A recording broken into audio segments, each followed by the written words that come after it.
morning, I'm Carol Randolph, and welcome to Morning Break. What has happened to L. Ron Hubbard, founder of one of the world's wealthiest and most controversial religious groups, Scientology?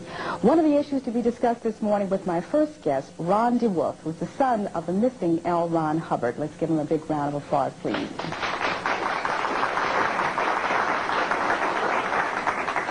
Welcome. In 1972, you alleged in court papers that your father had lived a life characterized by severe mental illness and physical disease, consistent failure, and the use of false and fraudulent oft-time criminal means to cover up these failures and to acquire wealth, fame, and power in order to destroy his perceived enemies.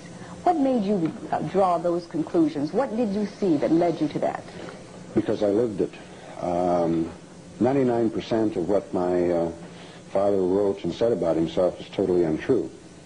And millions of people have taken this false data over a period of 30-some-odd years and relied upon it and built a set of beliefs and built an organization. And basically those allegations that I made were true because throughout up to 1959, I was deeply involved in all of it. What did you see specifically? I mean, give me an example. When you say criminal means, like, for example, what did you see? Fraud and deception, the involvement with, in the early days in Phoenix, Arizona, for an example, in 1952, the involvement with organized crime. Organized crime in what capacity? The use of Scientology money, his own money, to finance drug importations into the country from Mexico and Colombia. You saw these things? Yes, I was involved with several of the incidents. You recorded any of this? You have papers to prove? Could you walk into court and prove any of these allegations? I didn't think for years that I could. Most of it I thought was buried, but I think now, since I have been speaking out, that there has been evidence being brought forward proving those allegations. Why did you leave the church? Because of these allegations, these things that you... No, well, I left the church for a whole wide variety of reasons. It isn't a very simple answer. I left because my wife wanted me to, and also because I wasn't making any money, because all the money flows, of course, to my father, always has. I was also tired of the fraud and the deception, plus his deep involvement in personal use of drugs on himself and others, black magic. When you say black magic, what are you talking about? I mean, some of the things that I read in the stack of material, it sounds just absolutely unbelievable. What are you talking about when you say this? Well, the funny thing is that the actual truth is about as far out as Scientology itself. Really, the basis of Scientology, which is rather hidden and covered over, is the occult, the deep involvement with satanic powers that he felt that he was deeply involved with a British black magician called Aleister Crowley, and through putting himself in deep hypnotic trances and the use of drugs on himself, he wanted to become the most powerful being in the world. Did you consider all of this a religion? Do No. you now? No. Why not? Because it's a business.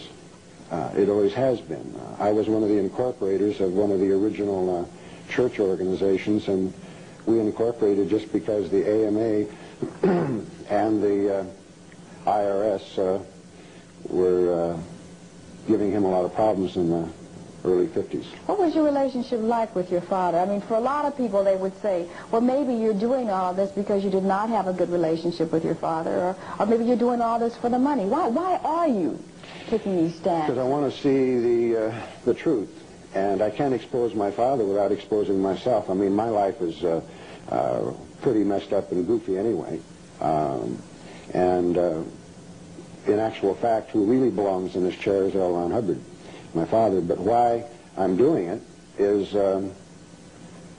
let's lay all the facts out and let people decide. I have a copy of a letter that supposedly came from your father, where he talks about the fact that your mother was an alcoholic and that she deserted both of you, and that you were not in any position to know about him or the church. Do you believe this is an authentic letter, first of all? I really don't know, but I know that he has these facts all fouled up. Such as? Well, that he didn't know me very well.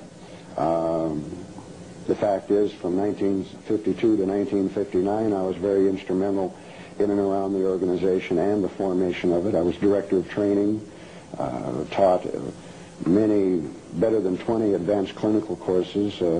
I was chief instructor, traveled to England half a dozen times, lived with him. And so that So you're saying you're in a position to really know your father and the church and the workings of the church? Oh, yes, very much so. Why do you believe now that, or do you believe now that your father is alive? I personally don't believe so, but why not? I really don't know. That's just, as I said, a personal belief, but I think that if he is alive, he is certainly quite incompetent to handle his own affairs and is being grossly manipulated by the people around him. People such as?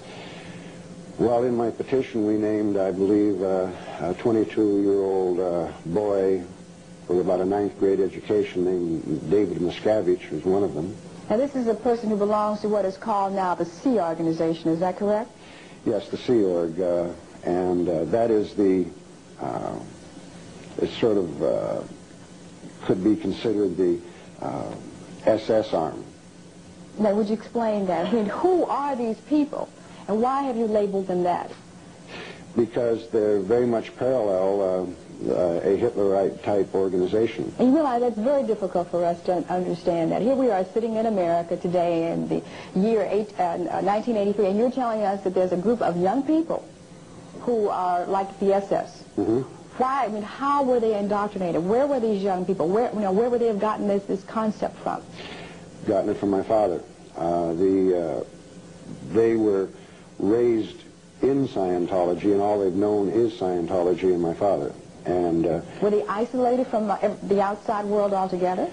Not altogether, but pretty much kept in a very tight group. And of course, outside contact and outside communication has always been kept at a minimum over the years. When you say SS, I think about harassment, intimidation, even death threats. Have you had any of this? Oh, it's all of it. I've been the subject of the what's called the fair game doctrine, which has been in existence since the mid-50s. That simply says that anyone perceived as an enemy of L. Ron Hubbard or Scientology can be attacked, sued, lied to, deprived of property, and even destroyed without any discipline or retribution from the organization. Someone has actually tried to kill you? Yes, I believe so. About 3 or 4 times over the years. But not now that you're out here public? You have not received any more threats? No, not since I filed my petition. They've been rather quiet since then.